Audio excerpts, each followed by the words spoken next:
For some time now, Ninja Turtles fans have been waiting for a game that they can say is good or even better than the arcade beat-em-ups of video games past. Teenage Mutant Ninja Turtles Mutants in Manhattan is the latest addition to the series, and even though it looks like a Turtles game, the soul of it seems to be missing.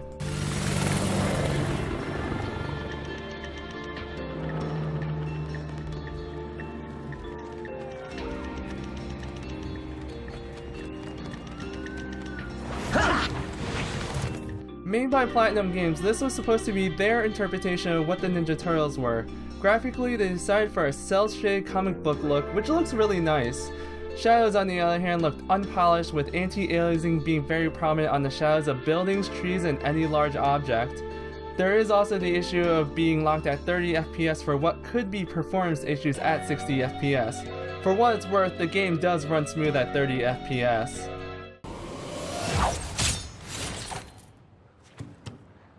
Lowly, pathetic monstrosities! Prepare yourselves! The presentation is what you would expect in a Turtles game. The voice actors do a good job of portraying their characters accurately, and the cutscenes really make you feel like you're watching an episode of the cartoon. The mix of banter and seriousness will make you feel right at home. The music choice for the boss battle seemed a little questionable though. The metal type soundtrack really hypes up the boss battle, but it doesn't feel like it should be in the Turtles game.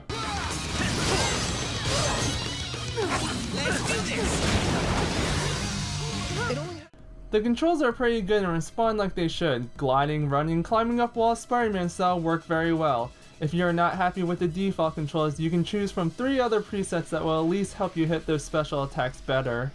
Gameplay wise is where this game takes a huge hit. If you've played any other Platinum game, then the formula of going through a stage followed by an epic boss battle will feel normal. Going through the stages in this game feels more like a chore than anything else. You are given missions to complete before heading into the boss battle. They range from simple defeat all the enemies to a slow bomb defusal mission and even protect the pizza stand mission. These missions feel like they slow the pace down way too much and feel soulless when you complete them. Stand down, Karai. There's nowhere for you to go. Really? You may think you have won, mutant, but soon you and the entire city will fall! Another huge hit to this game is multiplayer mode. Yes, there is online multiplayer, but the lack of local split-screen multiplayer is a little disappointing.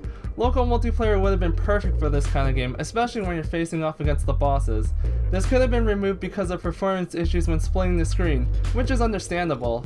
This does put you at the mercy of the online community, which could be very little or non-existent as time goes on. Boss battles are very chaotic and require you not to mash your way through victory if you want to survive the harder difficulties. This is where having 4 other people to play with helps out a ton. When playing single player mode, you have to switch between turtles to maximize your damage with specials. The AI is very useless in the harder difficulties no matter what preset you set them to. Usually if you lose a turtle and get sent back to the lair to respawn, the AI will die very soon after and it's game over.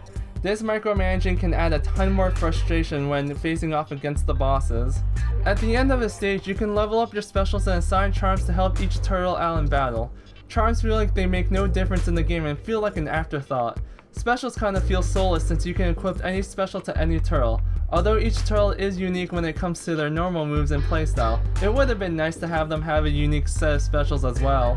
There are a ton of collectibles to get and leaderboards to top, which does help the replay value.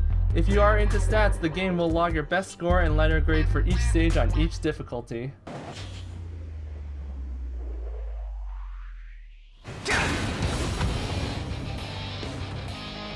Say your prayers, Turtles! Teenage Mutant Ninja Turtles Mutants in Manhattan is not a terrible game. If this were a terrible game, then it would be easy to leave in the dust and move forward. There are some good elements in this game. The controls are good, the art style is nice, and some of the elements they put in this game have the potential to be great. Unfortunately, for every step they took forward, they took 2 back. For Turtles fans, the wait continues for a decent game, but to Platinum's credit, they were heading in the right direction. They just fell into that open manhole one too many times. Got bad guys to hunt. But You can have more pizza later, Mike. more? Father? Wise man say, you snooze, you lose. Man, I totally hate wise men.